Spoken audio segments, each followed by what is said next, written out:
Hey guys. Okay. Back to do a curriculum update for how we're ending our 2022-2023 school year and what we will be going into with our 2023-2024 school year. For Oliver, I will do a separate video for Finn.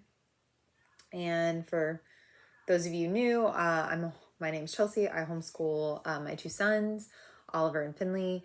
Oliver's in, well, I don't even know. We don't really do grades. He is 12 and would technically be finishing up 6th grade, but he has several learning challenges, including ADHD, dyslexia, dysgraphia, dyscalculia, auditory processing, language processing, and anxiety. So, and autism, high functioning autism spectrum disorder. So anyway, that's kind of a quick recap of everything we're dealing with. We've been homeschooling since he was in kindergarten. So from the beginning, Finn has always been homeschooled as well. And we'll talk more about Finn in my other video. But for Oliver, if you guys don't know what's going on, background has changed. We've moved. I just posted a quick, very short video on that. Not that much information. We moved. We now live on a farm, which is awesome. Yay. But it has taken a while to get settled in. We moved in the very beginning of January, right after New Year.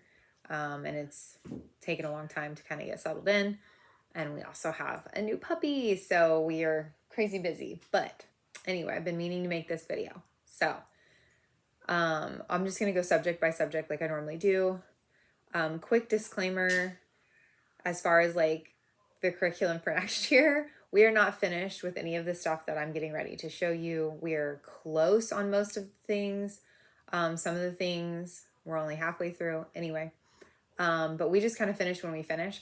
So all of the stuff I'm going to show you, we will be using next year. The only changes I'm making are some of our language arts, and I'll get to that. But anyway, we'll start with math. This is always the struggle subject, and we have tried every math curriculum.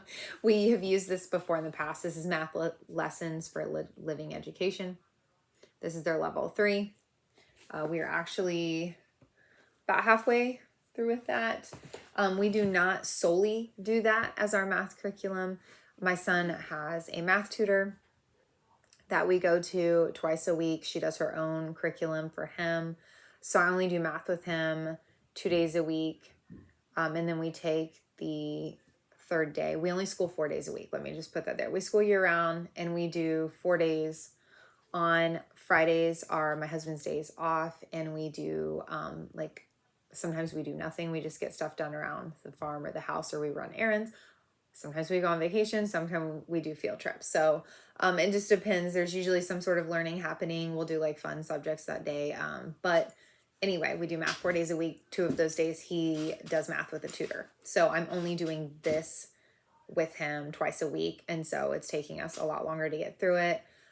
He also does, I'm trying to think. We started with, what did we start the year with? Oh my gosh, I don't remember. I know we've done Singapore. Honestly, don't remember what we started the year with. Might have been The Good and the Beautiful. Might have been Singapore. I really don't remember. But anyway, we've been doing this since we moved. We switched back to this. So it's been a while of this. But anyway, that's math. That's going well.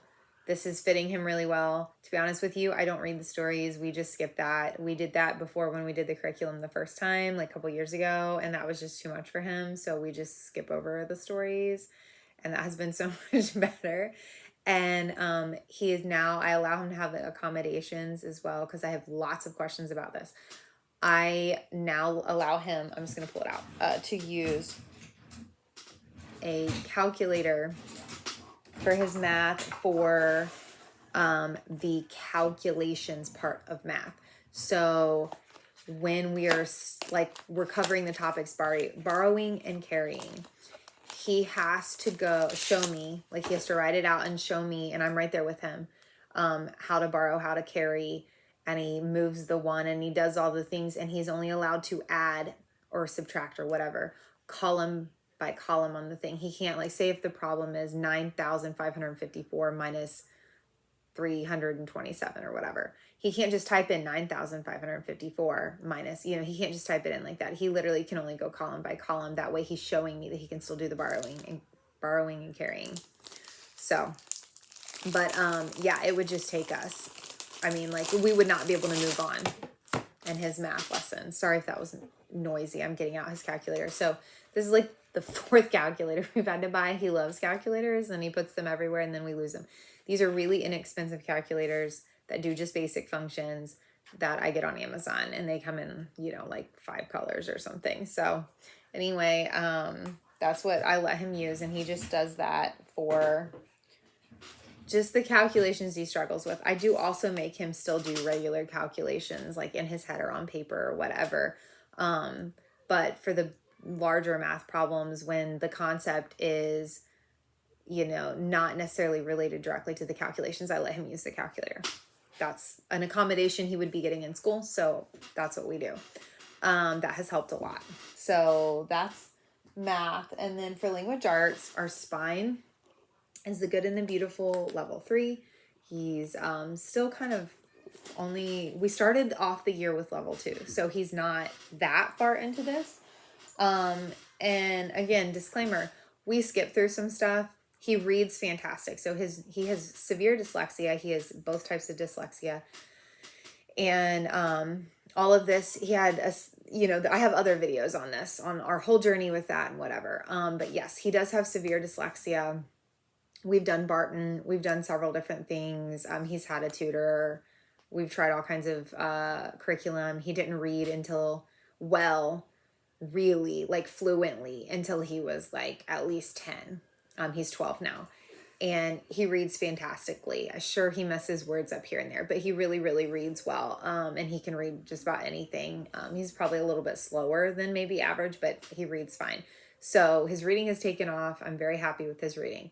Writing and spelling, oh my gosh, not so great. So that's our struggle areas. So with the good and the beautiful, I basically follow along and have him do the independent part. We follow along when we learn new grammar rules, new some spelling rules. I mean, we do the lessons, but there's like fluency stuff in there that he really is way past, that we just skip over that stuff. And there's spelling. We will learn some of the spelling rules, but I don't teach spelling the way they do spelling. He does that with his tutor, actually. So anyway, that's something we're going to be changing going forward as well. But they're kind of like my spine. I just use them as my spine. We also do, and this was new to us this year, we just started doing this. I don't remember when we started, before we moved. In the fall, late fall, at some point we started this. So Fix-It Grammar, this is the first level. Highly, highly recommend this. We're going to be able to finish this up, I think, here in the next, like, before the fall starts, the new school year starts officially, because we homeschool year round. The other thing we do, and I do this with both of my children, Finn is 7, he's finishing up first grade. Like I said, Ollie's 12, Finn is advanced, and Ollie is behind. So they some of the stuff we can do together. This is from Usborne. Highly recommend this. We read a page. We really focus on it. We do a bunch of examples of it. I really, really, really like this book. I'm just going to give you a couple pages quick walk through here. Like this page, it's going over proper nouns, common nouns, lots of examples. And I just read it. I have them give me examples. And we write some stuff out. Then we diagram sentences, and mark off all the things like nouns, pronouns, all of that. And I do that with both kids. And then for writing, we do, I've always loved the Good and Beautiful's handwriting. It's my favorite handwriting curriculum out there. So we're continuing on with that. He's in level 4. And he's using their creative writing notebook. He just started this like a month ago, in the last month. And that's going really good. And again, disclaimer, because he has really bad dysgraphia. I have him narrate, so it'll say, I'll give an example. It was teaching a to be verb, and it wants them to, it gives a sentence. This one's example sentence is, her eyes are beautiful. And then it wants you to change it from a to be verb to an active verb. So instead of saying her eyes are being the to be verb, beautiful, the example is, her eyes shimmer with light as she smiles. And it wants you to add a lot of description. So what I do he's into that, but the writing part kills him, the actual physical, like pen on paper writing. So what I do is I just have him narrate it. So it gives an example sentence with a to be verb, and then it wants them to rewrite it with an active verb and more description. I just have him verbally tell me, I write it down. His handwriting, obviously he writes himself. There's other writing projects I make him write himself. But for that, because my goal is more for the creative process, I let him narrate it and I write it down. And then that's our core subjects. For science, he takes an out of the house science class. Him and his brother both do. So that kind of covers science. But we also, 2 days a week, we do this. This is just what we're doing right now. We do science units throughout the year. We've done several Good and the Beautiful units. We will do some more this year. We have the animals unit we never ever got to, so we're going to do that. And I can't remember what the other unit was that I have. But anyway, marine biology, I'm pretty sure is the other one. This is a really good book. So this is called Slow Down. And we have, I don't physically have it because it's on my iPad, but we have, I cannot remember the lady's name. She does Year in 100 Acre Wood, Year of Learning. I can't think of her name. Anyway, she has an Etsy site, and she does, she has curriculum. We have all of her stuff. Like, she did the Year of Tales, which is like follows Peter Rabbit. Really, really good stuff. Anyway, she came out with a unit that goes through this book, the Slow Down, 50 Moments in Nature. And I'm just going to open it up just to give you a couple pages. It's so good, though. Wow, I'm doing a terrible job of holding this up, but you get the idea. That one's like a tadpole becomes a frog. You read about it. It has lots of little tidbits of information. We'll watch videos, that kind of a thing. But we're going through that book for science, besides our other units we have.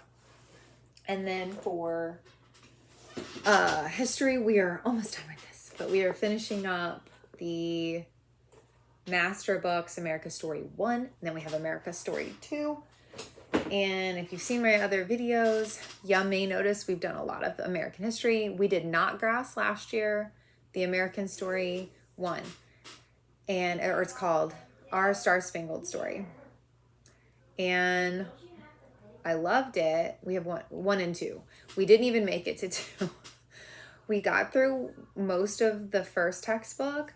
I really liked it. He, for some reason, had a super hard time with it, but the pictures, the illustrations, they're beautiful. The layout of it really speaks to me. But for some reason, I don't know. And he enjoyed parts of it, but he had a hard time like keeping his attention. He has ADHD. He has a hard time anyway. For some reason, the American Story, because it's more like black and white and simple and to the point, and then there's like, it's more traditional in that sense, and then it's got like the questions, like you read your passage and then it's got questions, like kind of comprehension style questions on it, and we get through it so much quicker for some reason. I think because we get through it so much faster, and it's just simple and to the point, he's done a lot better with it. So that's what we're doing. Whatever, as long as we're getting our history. He really enjoys history. He reads a lot of historical nonfiction and fiction for fun in his free time. So I'm not really worried about it. He reads history encyclopedias and reads biographies. So, I mean, but just to have something kind of chronologically that we've worked through, that's what we're doing. We're finishing that up. And then we will be shifting to world history in the next year. And when we do that, I will make an update video and we'll go over our plans for that. But yeah, that is all of his stuff. We also have some little things here and there that we do. We do like a logic workbook. We do a lot of hands-on stuff, and he's in several extracurriculars that he's done this year. And then next year, him and his brother both will be going to 1 day a week. We'll be taking classes at a homeschool kind of co-op style thing. And he will be taking a science class, Lego construction building class, where they have to do like levers and pulleys and build different like contraptions basically. And then so they're kind of fun stuff. And then he'll be taking a strategy and logic games class. So my goal with that is for him to really just be outside of the house socializing with other kids, and making some friends, and giving me a break 1 day a week to get other things done that I need done. So that's kind of where we're at with everything. So he's still behind. I get asked that a lot, message wise. People ask me kind of where he's at now, and has he caught up or something? No, he is not. He has made great progress the last couple of years, but still very much behind in a lot of areas. But I've seen a lot of progress in life skills and things like that, and responsibility and communication and things like that. And those things really matter, right? Like those are really important. So 1 day at a time. We also will be doing a cooking class starting this summer, which is really exciting. So like a mom and kids cooking class thing. So, and I can give you more info on that when we get there. But yeah, that's kind of, Andy does horseback riding. It's a lot of things going on. But yeah, that's kind of where we're at with him. I will end this and I will do a video on Finn for those who are interested in what he's doing. And if you have any questions, please message me. Kind of a little all over the place, as you can probably tell. So trying to get these videos out since I had so many people ask me about it. So again, if you have any questions, send me a message, and I hope everyone is having a good day.